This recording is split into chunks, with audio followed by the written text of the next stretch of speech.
সাদ অসাধে নিজ থিতি, অস্থায়ী তার সাদ গ্রহণে ব্যর্থ, অনুভূতির অসাধ হতে অস্থায়ী হয় মন।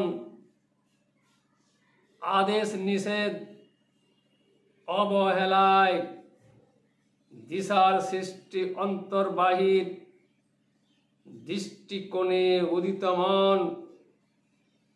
স্থিতি নিজ কালে, আপন কালে ভাবলে মানুষ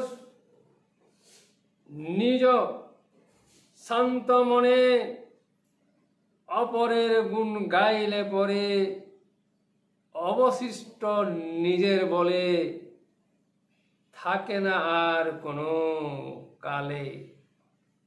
নিজের সাধে অসাধ হলে ভুগতে হয় কালে কালে।